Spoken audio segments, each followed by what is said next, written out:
I see there's a few of you on. It is 2:59. How are you all doing? How is y'all's afternoon, your Sunday going? Um, I think it feels a lot weird, a bit weird because of the time change, but that is part of it, right? Went to services this morning and then went to a local bishop's local restaurant for lunch. And yeah, just thought I'd hop on and chat. I'm still figuring out what time works best for Sunday afternoons or on a weekend for me to go live on a regular basis. I went live last weekend at 4, and that worked out super well for last weekend. But I do have a Bible study at 5 that I sometimes go to, and dinner is at 5. And so it just puts me in a bit of a time crunch to always do 4 o'clock if I go to the Bible study. So trying to figure out what time works for me, what time works for you guys. Say hi if you're on. And so glad you joined me. I love a good conversation. I feel like I'm just here in my living room and chatting with you guys. Appreciate a lot of the feedback I got, the comments from my last live and the video I posted this week. Had a lot of good feedback on that. Thank you so much. I really, really appreciate y'all's support. This is just my second live doing myself, and so it's definitely something that I need to feel my way through and figure out. But so far, so good, right? So, what some of the positive things about living the Amish? If you have any questions, feel free to ask questions below. I love questions. I love asking questions, and I love answering questions. So don't hesitate to ask me anything. So it's just 3:02. Maybe I'll wait a little bit to really get into the topic until a few more people are on, since it's just right after 3. Give you a few minutes for people to hop on. We had a bit of snow this morning. When I looked outside, it is like 28 degrees. And when I looked outside, it was just a dusting of snow this morning. It's pretty chilly. So we haven't had much snow this winter, and especially not lately. So I guess we'll take it. It is March and I'm ready for spring. But you know, it is what it is. So, oh, I just realized here that I can put filters on. I like just the raw stuff though. What about you guys? I think I'll just leave it on no filters. I just saw that I can do that. No, I don't know how to make it go away. Go away. I don't know. It's just there now. Uh-oh.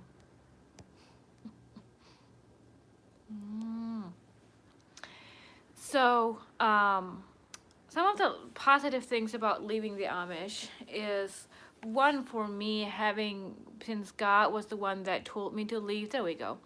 God was the one that told me to leave. The peace that came from his obedience and obeying him was definitely my biggest thing. That was huge for me.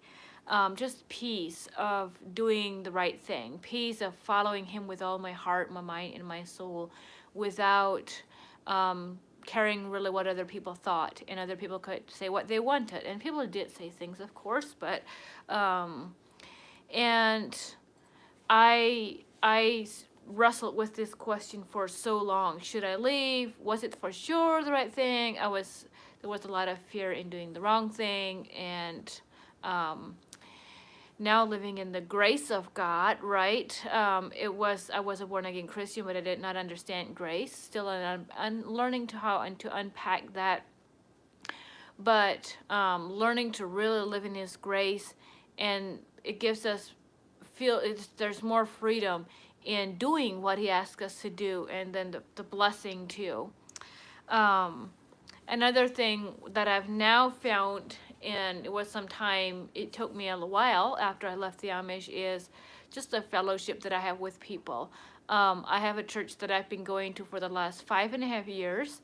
And I love this church. I feel connected. I love the people. I agree with things. And I feel there's a unity and a like-mindedness and just a connection there that I never felt before, and I actually didn't know if it would really exist. It took me about, it was a year and a half after I left the Amish until I found this church. And I had been going to a church I just didn't feel connected with, and it wasn't all in alignment with scripture. And I really didn't know if I would find it church, but now I love my church. So that was something that was significant for me. And then the other thing is just being able to be myself and learn more of who I really am. Like, what do I really like? What are the colors that I really like? I so for, especially with colors, burgundy red was one of my favorite colors, and I loved yellow. And for one, you didn't wear yellow dresses, and you didn't really have yellow things at that time. And burgundy red, like these curtains behind me, are like my favorite color. And red was sometimes we wore certain colors of red, but I know at the time Mom was like, well, if I was trying to figure out what color I wanted my room, she was like, well, she's just not sure because some people some communities didn't wear purple and they didn't wear red because of Jesus wore purple, a purple robe, and they just had this something that you shouldn't wear purple. And my parents were never strict about not wearing purple or certain reds, but I remember just Mom just not really being sure about me having a red room or a dark purple room, and that was my favorite. That was what I wanted. And so so I had to compromise. Because I didn't. My mom wasn't sure about it. I was like, nope, I don't want to, do anything bad.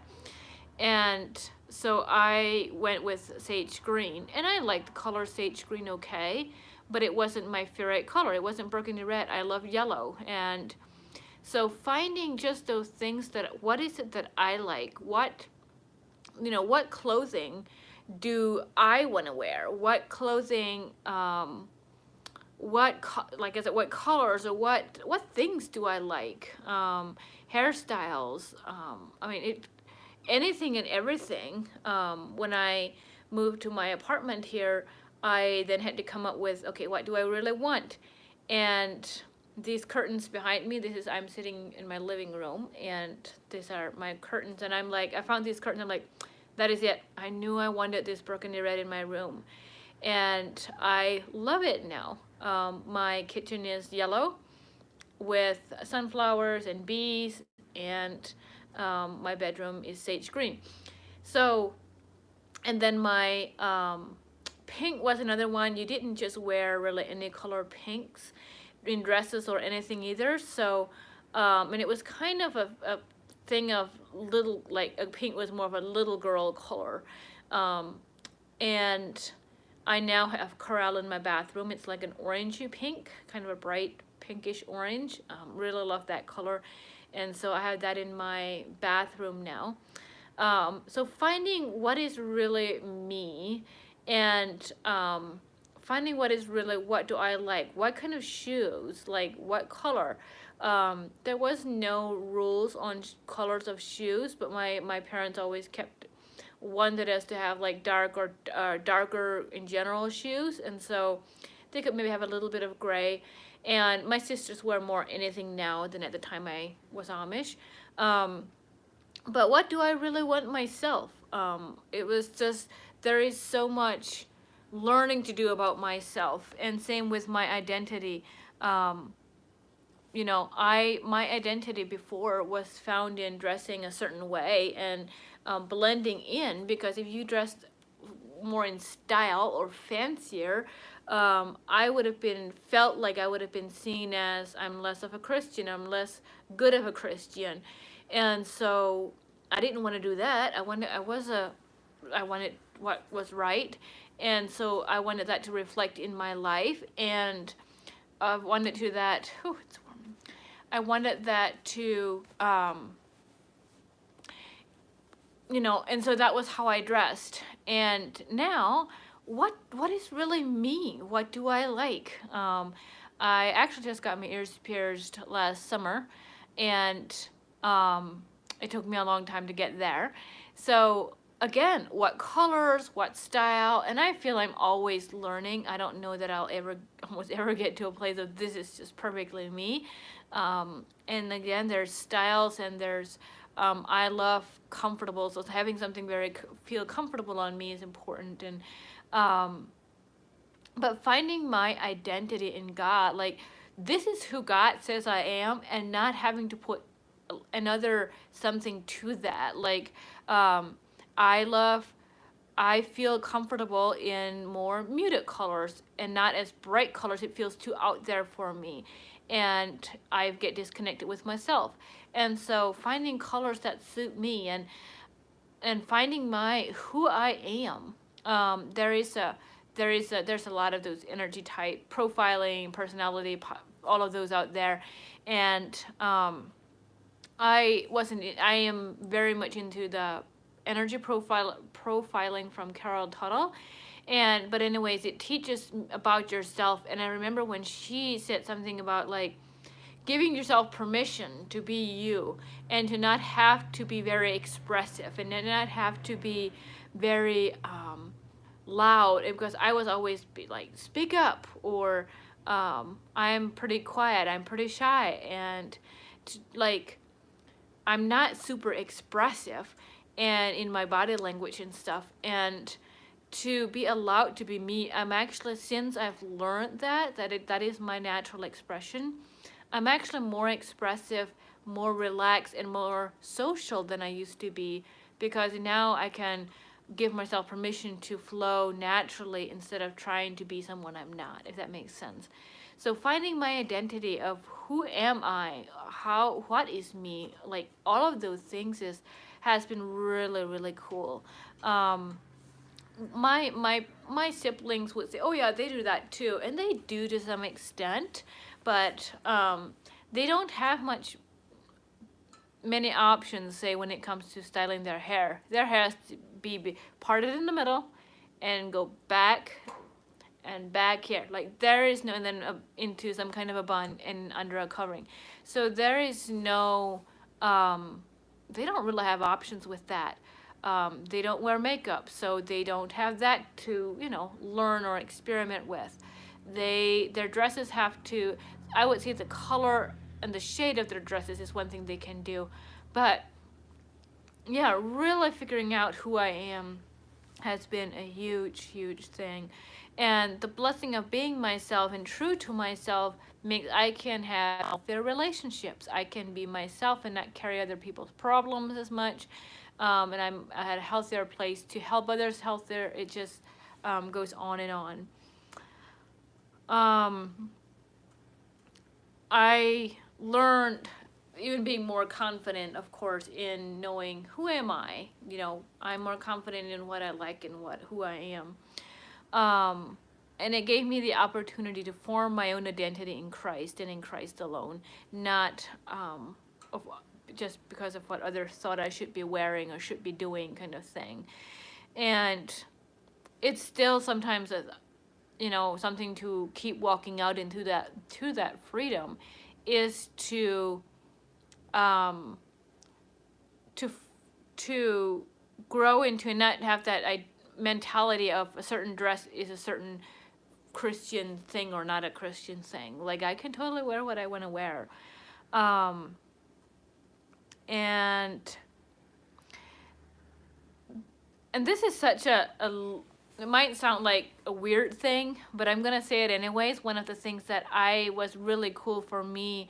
So when I left the Amish, I had major health issues, and going to the Amish church service and sitting on a hard backless bench for 3.5 hours and with no backs and just a hard bench and listening to a sermon for 3.5 hours, and then there was another, you got there 30 minutes before church, you left another 30 minutes to an hour after church, and I couldn't go to church very often. I always had to ask for a chair, which made me look, no one's made an issue out of it, but I still felt different. Um, and so now I'm able to go to church all the time, and my health has improved so much. And, but for anyone to sit for 3.5 hours, you have to be feeling pretty good. And so going to church and having a comfortable seat, I feel I can actually listen to a sermon better than if you have to be sitting in an uncomfortable seat. It's a cool. That's really cool. That was just a positive. The other thing too is just freedom. And this, I think, was something that true freedom was something I did not know what it looked like before I left the Amish. And I would have said, we would have talked about it, and we would have said, yeah, freedom is, being free inside of sin. And it is being free of sin and that slavery to sin. But true freedom is also expressing what you like and what you want and who you are, and doing things that are super fun. And like we did things that were fun, but just that freedom. In Galatians 5 verse 1, it says, "It is for freedom that Christ has set us free. Stand firm then, and do not let yourselves be burdened again by a yoke of slavery." And I don't take my, like, when I think about it every now and then, like, it's so easy to want to give in to certain things, as far as like being more that the Amish would like me better type of thing. Yeah, you still want that acceptance. And it's like, I'm not going to back into that slavery of caring what other people think. And I think there is a place of respect. There is a place of love and respect. And, but to not go back into that slavery, like to live in freedom as if God, changed me, because he did. Why do I want to add all of these things that are actually not in the Bible? You can ask questions. I don't have a lot more. I will be just taking questions and then going from there. So feel free to ask questions at any time. One other thing was just significant more growth. I felt always, looking back especially, I feel there was a lid, so to speak, put on me of being able to grow, because I was a born again Christian, but my church leaders were not all born again. There is the one passed away, and then there's the bishop, I feel, is born again, and the others in my specific church, I did not feel were born again Christians. I don't know for sure, but so I felt like there was a limit almost of, like, we heard the same thing over and over. I went to that church service some time ago. I heard the same thing over and over. And so it's, I felt I didn't grow as much. Like now I have leaders who have been in leadership and in Christians much longer than I have. And I learn and grow so much. I just keep growing. I can get into classes. There's always things I can do to, like, learn and grow more. And of course, I read my Bible. I could grow from my Bible, but I feel there's just a lot easier and more growth there, having leaders and people around me that are further than me. Beth has a question. Can you specify some things from your culture that you didn't see as biblical? Yeah, so just the top of my head, some of the things is the fact that they go by what the rules that the minister makes. I feel my question is usually, who is your God? If you are going to the bishop, can we do this? Like, can we have a mower? Or sometimes when people move in, they were like, okay, can we do this or can we do that? And I'm like, you're going to the bishop for this. Like, who is your God? Okay, we can have solar systems, but they, like, how many outlets can we have? You can have one outlet at this point, and then a few years later it might change, and they go to the bishop for what can we have instead of the Bible. Um, and the bishop making, you know, and then again, there's judgment on, well, if someone isn't obeying the bishop, they're less of a Christian. In reality, we don't even want our bishop to be our God. That is one of the things I can just, off the top of my head, is the rules in general. I mean, there's all the different rules, right? And the other one would be the excommunication. I feel excommunicating someone, like, say, when I left, I felt God wanted me to leave, and they challenged me on, well, you were baptized and you promised to stay Amish all of your life, and you're breaking that promise. In reality, the wording, what they asked me when I got baptized, was if this is a Christian church that I'm going to submit myself under. Yes, I did submit myself under that, and I wanted to do that. And then the other question was if I'm going to say no to the devil and all his schemes and stuff. And I said, yes. And then it was, do you commit yourself to following God with all your heart, mind, and soul? And I said yes. And I meant every one of those. And and then their question was, well, you promised to stay Amish for the rest of your life, and I told them I did not. And I had a conversation about that, and then they excommunicated me because I had a conversation with them, and they're like, they said they understand that. So I'm not even really sure what stance they have to, that they kind of didn't know what they were excommunicating, but they were like, well, they told the church that they would excommunicate me if I don't come back. And so I feel, for me, not leaving the Amish would have been breaking those rules, because I left the Amish to follow God, and not leaving the Amish, I promise to serve God with all of my heart, all of my mind and soul. And for me to not leave them, that would have been not keeping my promises between me and God. In their eyes, I somehow promised to stay Amish the rest of my life. And one of them brought up, well, you're promising to stay conservative all of your life. That wasn't in the questions. So I don't know.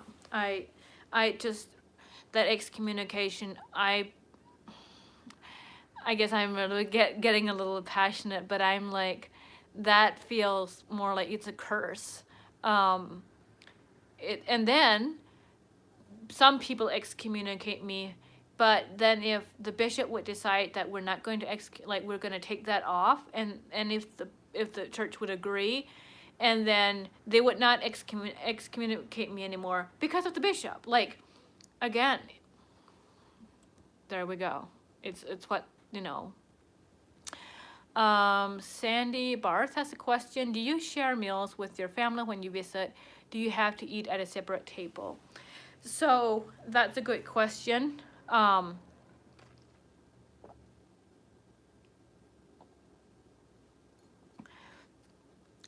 So it depends.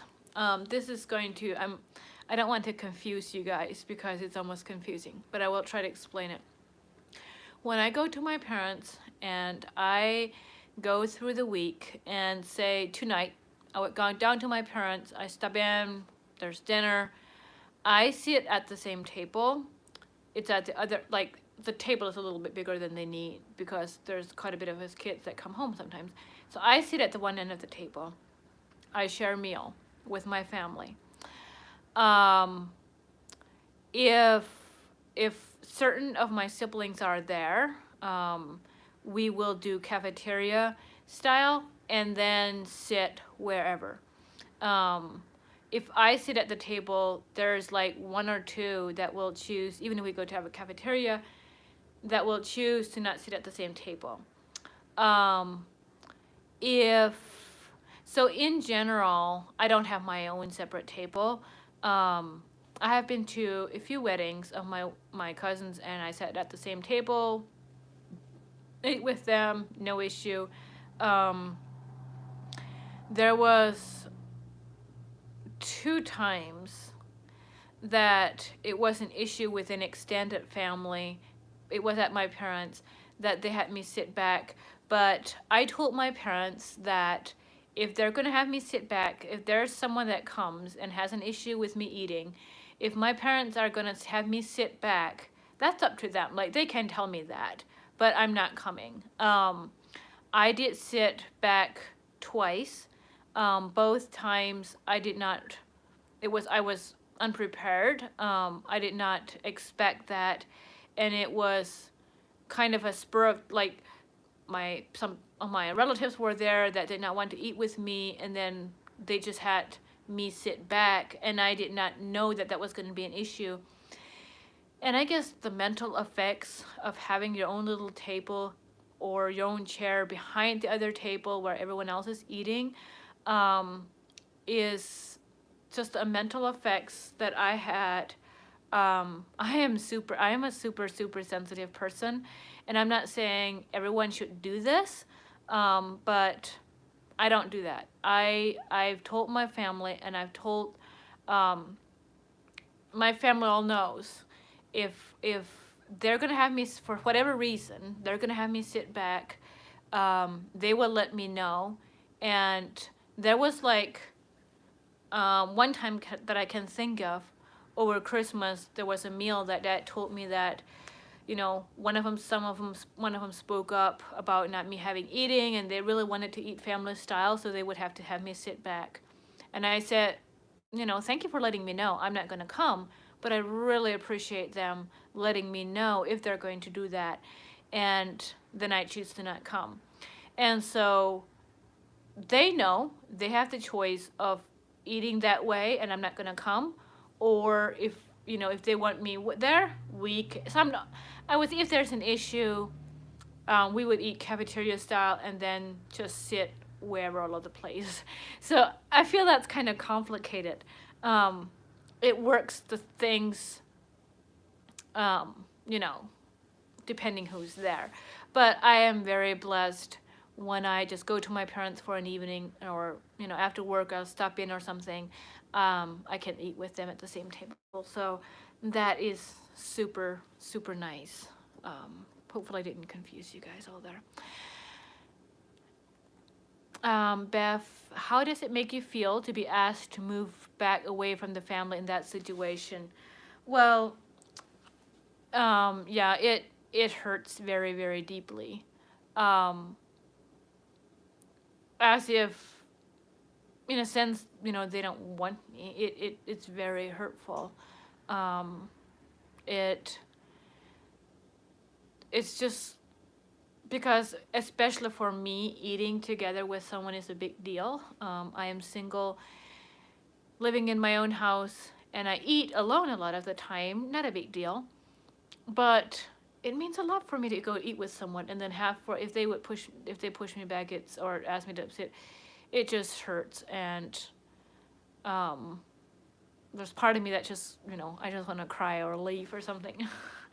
But I will say, this only happened twice in the last 7 years, that they asked that I would have a separate table, and that it actually happened. That just happened twice, that I had my own space behind the table. One time I just had a chair, and the other time I had a little table. So that just happened twice, and it doesn't happen anymore. And then there were a few times that I couldn't go. The time over Christmas that I couldn't, they asked that they're gonna have me sit back. It's up to me. I said I'm not coming, and I messaged a friend, and I went to a friend's house for dinner, and then just went to the family stuff after dinner. I still feel I need to look at the positive side. There are people that leave the Amish that can't eat with their family at all, and so I don't want to take for granted that I can eat, and I'm very grateful for that. Daniel says it can get confusing. Lots of it depends who you are and how bishop rule if they will shunt you. Yes, it depends who I'm with. Their bishop does not care if I eat with them. Like if I would go, I don't know why I would, but if somehow I would end up at the bishop's house for dinner, he would totally eat with me. So I think that is why my family is so lenient, because they know the bishop doesn't have a problem with it. If the bishop would have a, say, have a problem with it, you cannot eat with her, that could change the way that they treat me. So I'm very blessed. I'm very grateful that I'm able to eat with them, and in general, it's not an issue, and I don't even think about it when I stop in or something like that. And if certain of my siblings are there, it's cafeteria. We don't, it just flows as if nothing ever is unusual. So thank you, Bev. Appreciate all of you guys. Just trying to see. I think I am caught up with comments. Let me look at my notes. If you have more comments, just ask away. I guess having left the Amish, I feel like I'm let out of a box. I feel like I have so much freedom, and I'm just like a bird let out of a box. Like,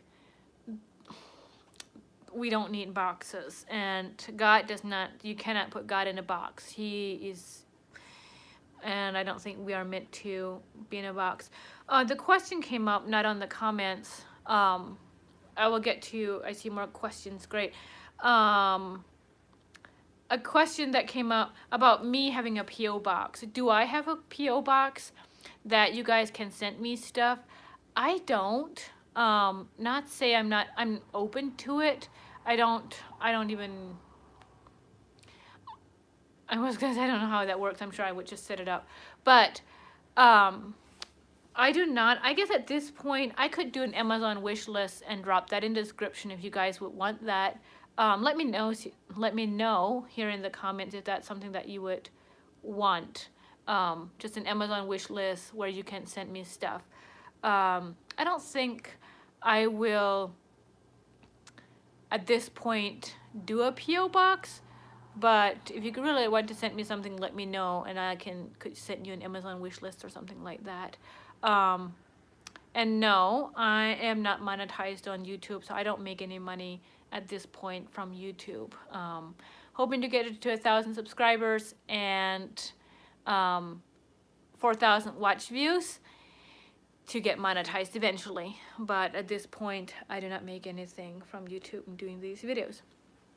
Okay. Yep, you are blessed, because some of us always have to eat at a separate table. Yes. So I really, really am blessed and thankful.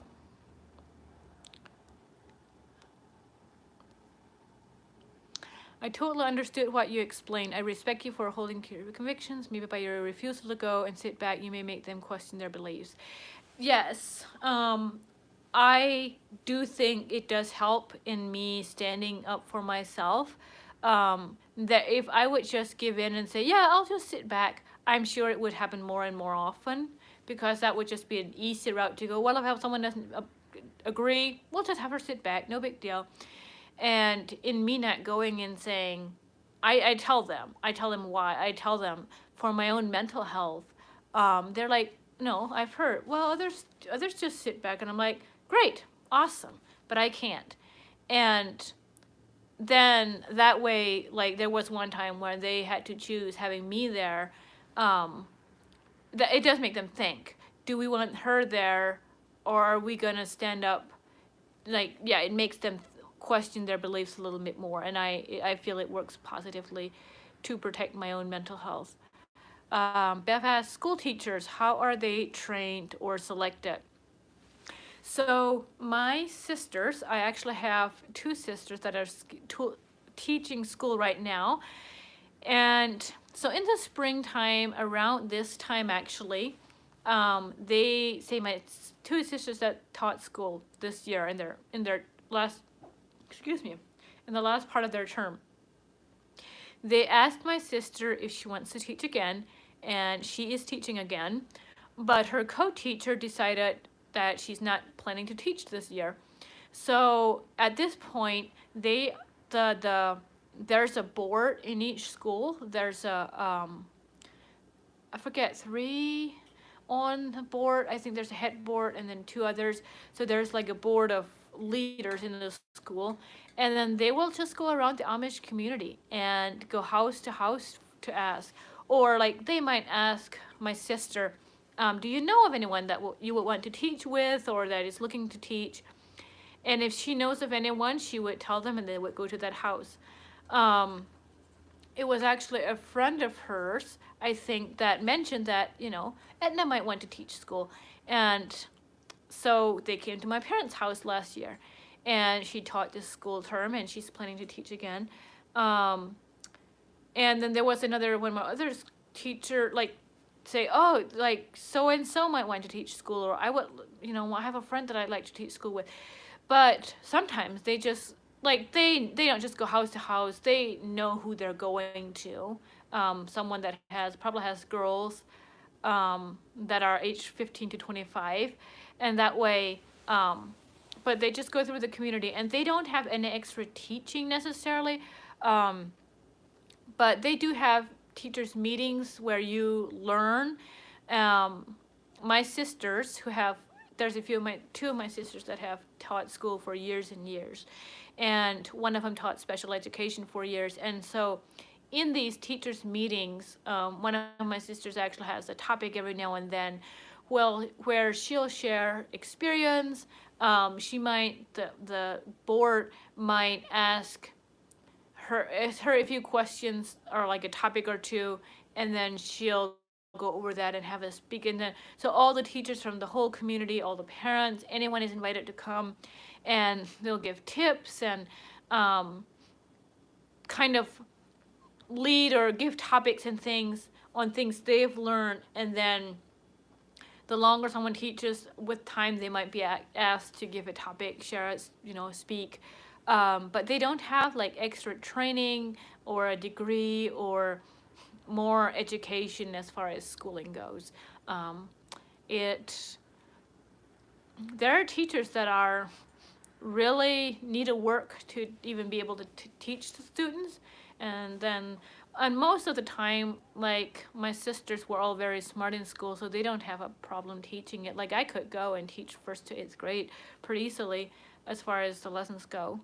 They wouldn't want me now if I'm not Amish.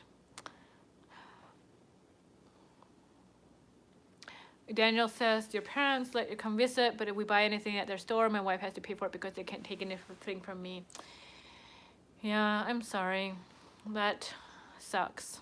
That's not how I believe God intended it to be, right? But that's a respectful thing to do. Just work with what they have and be respectful, and hopefully with time that can change for you. That would be awesome, right? And if not, I guess there are also other stores that you can shop from.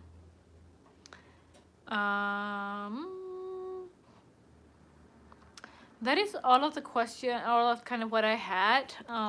There's just so many things that, I can drive a car. I don't have to drive a horse and buggy. Running a car is actually cheaper than if I would have gotten a horse and buggy. Beth asks, what is your occupation to support yourself? So currently I have 2 businesses. I do in-home cleaning part-time, do in-home housework, I should say, mostly cleaning, but there are places that they're mostly older people, 70s, 80s, 90s, and so I will go in. Some of them I'll just go in and clean, general cleaning. Some of them I will help with dishes and laundry and gardening and canning or whatever she has me to do.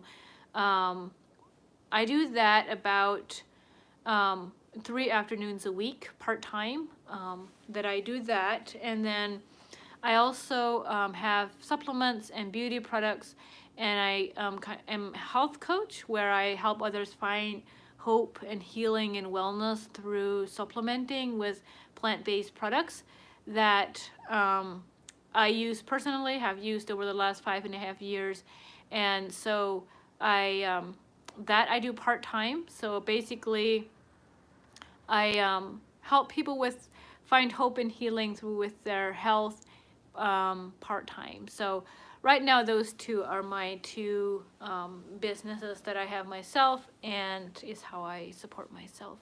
There was a question on one of my social medias lately if I'm able to work now. Some of you, you're welcome, Beth. Some of you, I appreciate the questions. Some of you have heard my health stories and stuff and weren't sure if I'm able to work now, but I am. I am. With cleaning, I could totally work full time as far as busy wise. I have a lot of people that would want me, and with the supplements, that is also something that, I could push a lot more and do full time. But I like the balance of one is physical work and I shut my phone off, and the other one is talking with people and things like that. So it really balances itself out. And yeah, YouTube is my third career path, so to speak. But it's more of a hobby at this point because I'm not making any money. Are drugs or alcohol a problem in the Amish communities? So, in some of them, there are. In some Amish communities, there's like, especially with the youth in the Rumspringa, there are some problems, I think, but very specifically where I come from and say the youth that I come from, I never had alcohol growing up or anything, and that like none of my family relatives that I was close with or familiar, like there was no drugs or alcohol like where I come from or around me, I guess I could say. There are, I think, there are people within the Amish community that have a drinking problem. But I don't know of anyone, say, from my home church or my relatives or anything that had a drug or alcohol problem. That wasn't something that, yeah, I never had that around me, thankfully. So.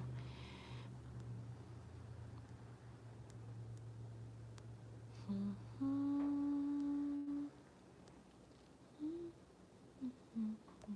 think I'm caught up with that.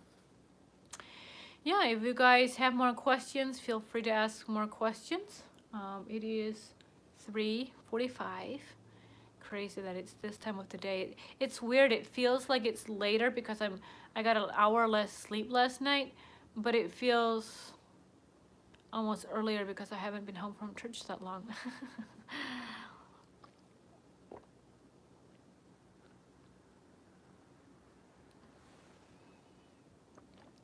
Let me see if I have more questions. I just made the list for today, some of the things, but there was a question, why doesn't your family allow you to wear pants to their home and make you eat separately from them? This was a while back on one of my social media. So yes, my parents just prefer that I wear a skirt when I come.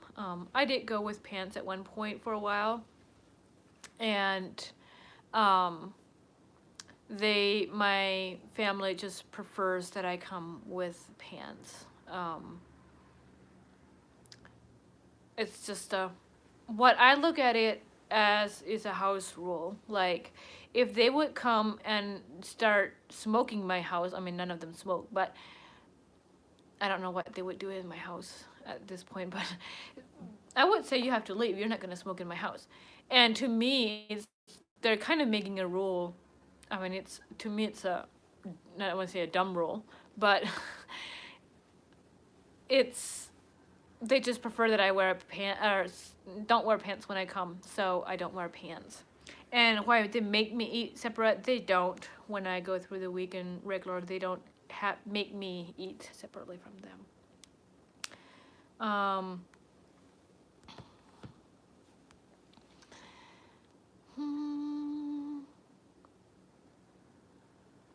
Did your church allow computers and cell phones? We did not have, yes and no. We could have a word processor, which is basically a computer with certain things taken out of. I don't fully understand it. We didn't have one because we didn't have a business and we didn't feel the need for one. But there are some businesses that had them. And basically it looks like a computer, but there's no, I want to say no internet, but there's certain things taken out of. I don't quite understand it. Cell phones, we could have a basic cell phone, basically a flip phone, for if we had a business. So say my uncle had a business, a carpentry business, so he had a flip phone. He could have a flip phone because he had a business, and then it was encouraged to stay in the shop or on the job site or whatever, like a tool, like you just put it on to charge like you would your other tools and whatever. And they also allow them to travel. So my family has a cell phone, and then whenever they went to travel, I'm getting these text messages. Whenever they travel, they call in and activate it, pay for it for minutes or whatever, and they activate it for, say, for a month, and then they travel and they use it until that month is up, and then they discontinue it, but they actually keep the cell phone, but it's just useless during that time. So that's how I think more and more of them do. The church beside them in the same order are now allowing cell phones for anyone. Like the wives can have cell phones in their houses, but my home church was a little bit more slow, so give it a year or two and they will probably allow them for anyone. But at this point, if you have a business, or like my dad worked for a company that he needed a cell phone, and for work, and so if he would travel, he would often just use that one, or he would have that around the house, or around home sometimes too. So just for certain things, yeah. Can you say why it is okay to use solar as a power source but not grid electric? I'm trying to think again what they would say. I think one of them is they think it's so handy. So when you have solar, you have more of a limited amount of electricity. And if you have electricity from the grid, everything will be electric. And then they're like, well, if we have that, then we can plug in computers, we can plug in iPad. Like, in their mind, you have to, they're trying to keep everyone from drifting into having more and more technology. So allowing electricity in the house gives a space. Well, then we need, a blender or a Bosch. Well, they already have those, but just like continuing that technology route. And so they're putting a limit on it in hopes of helping drifting as fast. And I think they still feel it's a little bit more separate from the world, as if electricity is connecting to the world somehow. Though they have electricity for outdoor sheds, for freezers and things, just not in the house. So I hope that was helpful. It barely makes sense, but.